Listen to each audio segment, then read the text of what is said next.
जोंनि माखासे जे एनडिपिनि जे मोननांगौ मोनथाय बेखौ बिथांमोना जाहाथे मावो आरो जोंनि माखासे मोनफ्रोमबो जे दाबि दिनैनि गुबै टपिकआनो जाहैबाय जोंहा एक्स एनडिपि आदामोना प्रमद बर' सारनि हेंथायै लोगोसे इउ पिपिएलनि हेंथायै गोबां बाथ्रा बुंदों। स' रायजोफोर नोंथांमोना फारसेनिफ्राय स्टेप बाय स्टेप नायलांबानो जाबाय। दिनै एक्स एनडिपि आदामोना इउ पिपिएलनि हेंथायै थामहिनबा प्रमद बर' सारनि हेंथायै मा बाथ्रा बुंखो बे भिडिअ क्लिप्सखौ आङो स्क्रिनाव होग्रोबाय। स' नोंथांमोना नायलांदो। जों गोबां एनडिपिफोरनि सोद्रोमाफ्रा बिनिखायनो जों बेखौ मोननो थाखाय जों दिनै आवगायदों। बिपिएफ सरकाराव जोङो गासैबो जयनिं जानानै जोंनि जे मोननांगौ दफाफोर बेखौहाय बिथांमोना जोंनि थाखाय मावफुंना होयो होननानै जों बिथांमोनाव जों खावलायदों सावरायदों। आरो जोंनि बिटिसिनि दानि जे सरकार सालायनाय बिपिएफ सरकारनि जोंनि हाग्रामा महिलारि सार बिथांमोनाबो खोथा होदों।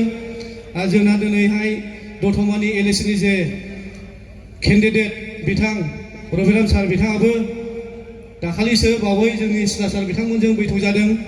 जेदिन जोङो कुसुगावहाय मिटिं जायो अब्ला बिथाङा लोगो लायदों सावरायदों। दा बेफोरबायदि गुवारै सावरायनायनि गेजेरजों जोङो दिनैनि बे फोथाराव जों सफैनो हादों साफ्रोमबो। दिनैहाय जोंहा आरो माथियासफोरनि दं, गोबांथार मोननांगौ दं, बेखौ मोननो हाहै। आरो गोबांथार जोंनि लाइमोनफोरनि जेसेबां साख्रि बाख्रि मोननांगौ दंमोन जोंनि एक्स एनडिपिफोरनिफ्राय जों बेखौ मोनाखै।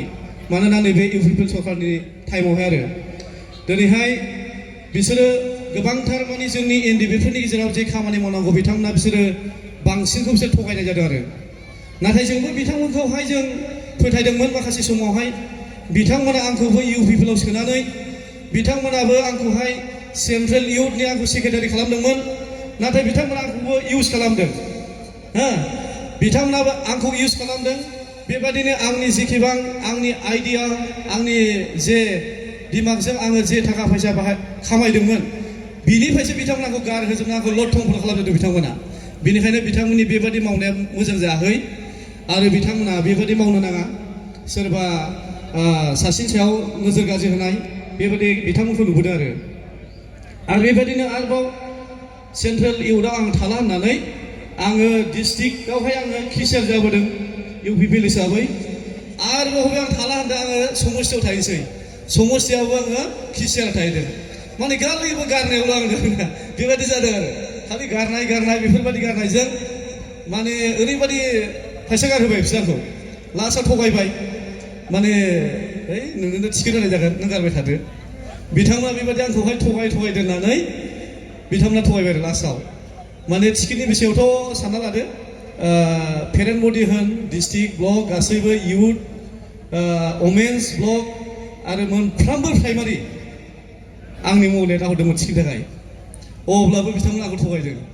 बेनो होनो नाङालै बिथाङा बियो बिपिएफ सापर्ट दं सिङाव बेबायदि होननानै बिथांमोना आंनो टिकेट होआखै आरो केन्सेल खालामदों। दा जोंहा आगोलबो बिथांजों रायलायनो थाखायबो जोंहा बिथांजोंबो रायलायबानो जायोमोन। बेफोरखौनो खोन्थाग्राबो दं बिथांमोननो। बेयावनो आंनो टिकेट केन्सेल खालामदों आरो। बेबायदि जाबोदों आरो। ओंखायनो आङो मैयाबो आङो जोंनि बिथां फेरेंगा बिथांखौ आं हरदों आदाखौ आंनाव मोनाव फन हरदों। महाय दं फंबाय? आंथ' न'आवनो दङ। ओमफ्राय बिथाङा होनदों गाबोन अखा नायबानो फैदो आंनाव एसे बिदा फंबाय मोजां सावरायनि। मा सावरायदों होनबाय आं। माथो बिदि खोनादों होनबाय आरो। ओमफ्राय खोनादों नोंगौ निस्सय जों टारगेट लाबाय गाबोननो सेरफांगुरि फोथाराव जों जयनिंबो जागोन गासै अल एनडिपि मोननाय मोनै जों खौसे जानांगौ। खौसे जानानै जोङो जोंनि बिपिएफ सरकारनि जे दैदेनगिरि बिथांमोनजों जोङो मोजाङै खामानि मावनानै जोंनि माखासे जेसेबां मोननांगौफोर दं जोंनि जे दफायाव लिरजानाय बायदि एकर्डआव बेफोरखौ जों पुरन खालामनांगौ। दा बिथांमोनजों जों सापर्ट थायाब्ला सरकारजों अब्ला जोंनि बे माखासे जेखिनि मोननांगौफोर जों बेफोरखौ जों मोननो हानाय नङा होनना बुंबाय आं। अब्लाबो बिथाङा लेंहरदोंमोन आरो फैथारा मोजाङै रायलायनो होननानै। आंनाव रेकर्ड दं जुदि फोथायाबा आं दामनाबो होनो हायो। दा बिथाङा आंखौ लेंहरथारदोंमोन आरो खिन्थु आं थाङा होनबाय आरो। आङो दिनै गेजेराव आदा नोंखौ बुंहरगोन आङो जुमदार समस्तिनि ब्लक अफिसखौ इलेक्सन बायबा थाला मारिगोन। आं बेखौ डाइरेक्ट होनदों। जेसेबां अफिस लुनाय बे आंनि खुद थाखा बिसोर थाइसेबो गैया। दा बे खोथाखौ आं बिथांनो बुंहरदों रेकर्डआव दंजोबो। आं इथमदाखौ बुंहरबाय। दा जोंनि गसाइगाव एनएसि एक नंनि माने बिथाङा केन्डिडेट इथमदा बिथांमोननाव दा इलेक्सननि उनाव आङो ब्लक अफिसखौ खिन्थु थाला मोननाय जागोन नोंथांमोना आंनो जिरायाब्ला नोंथांमोना जेसेबां थाखा लादों आंनाव गासैबो एग्रिमेन्ट दं पार्टिनि रायथिं बिलाइयाव लिरनाय दं आरो गासैबो रेजिस्टारियाव लिरनाय दं आङो खिन्थु आङो बुंनो थाङामोन दिनै खिन्थु आं बुंबाय आरो दुखु मोनदों आङो दिनै सासे आङो ससियेल वर्कार मानसिमोन बे हिसाबै आं गोबांथार रायजो राजा जोंनि गोबांथार जातिनि दावहा नांबोनाय गावनि जातिनि थाखाय थै बावनाय बयबो नुदों दिनै चन्दन बिथाङा गोबांथार गैयैफोरनो न'बो लुदों गावनि खुद थाखाजों बे खुनु सरकारनि थाखा नङा बै समाव लकडाउन जादों कभिड-19 बावबो हाजार हाजार मानसिनो आङो दालि माइरं जाहोदों बयबो नुदों अल बिटिसि दा बेफोरबायदि मावग्राखौ जुदि थगायोब्ला अबा इसोरा बिसोरखौ क्षमा होगोन खुनु क्षमा होआ आं बे बाथ्राखौ बिथांमोननो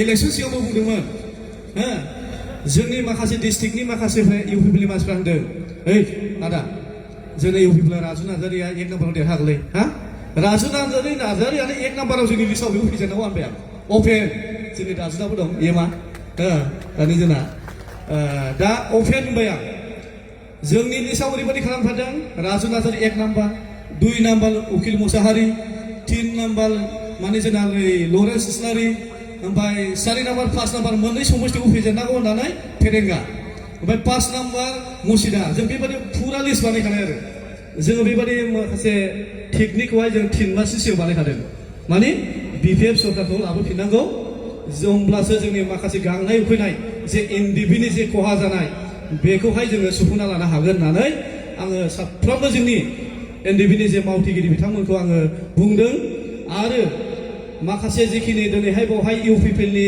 जे नेताफोर फैयाखै आं बिसोर बादा होदों जोंनि पार्टिखौ जों लाग्रोगोन जयनिं ओमफ्राय नोंथांमोना 27 तारिखनि उननिफ्राय नोंथांमोना जयनिं जाबाय थाबानो जाबाय आं बिथांमोनखौ खोन्थादों दिनै बे बिथांमोनखौबो आं गोबांथार इउपिपिएलनि नेताफोरखौबो सिङाव खामानि मावबोदों जोंना इन्टारसालियाबो मिथिगौ इन्टारसालिखौबो आङो फन हरनानै आङो नोंथाङा जुदि देरहानांगौब्ला जोंनि मानसि थांगासिनो दं जोंनि इउपिपिएलनि ब्लकनि मानसिनि माखासे नेताफोर प्राइमारिफोर नोंथांमोना इमिडियेट जिरायदो आरो नोंथाङा देरहानो रोखा होननानै बिथांखौ बुंहरदों दा इन्टारसालिनाव बिथांखौ सोंनो हागोन नंगौ नङा बेफोर बाथ्राफोरा दा बेफोरबायदि जों गोबांथार खामानि जोङो जोंनि जे मोननांगौखौ मोननांगौब्ला जों माबायदि लामाजों आगान सुरनांगौ बेफोरनि बिषयखौ लानानै जोङो खामानिखौ मावनांगौ बायद' जादों आरो दा बेनिखायनो आङो खावलायबाय जोंनिनो दिनै नैबे मासियाव जिरायनाय जोंनिनो जे केन्डिडेट जोंनि रबिराम सार बिथां जोंनि देरहासार बिथां दं जोंना हनै प्रकाश सार बिथां दं बिथांमोना जाहाथे जोंनि माखासे जे एनडिबिनि जे मोननांगौ मोन्थाय बेखौ बिथांमोना जाहाथे मावो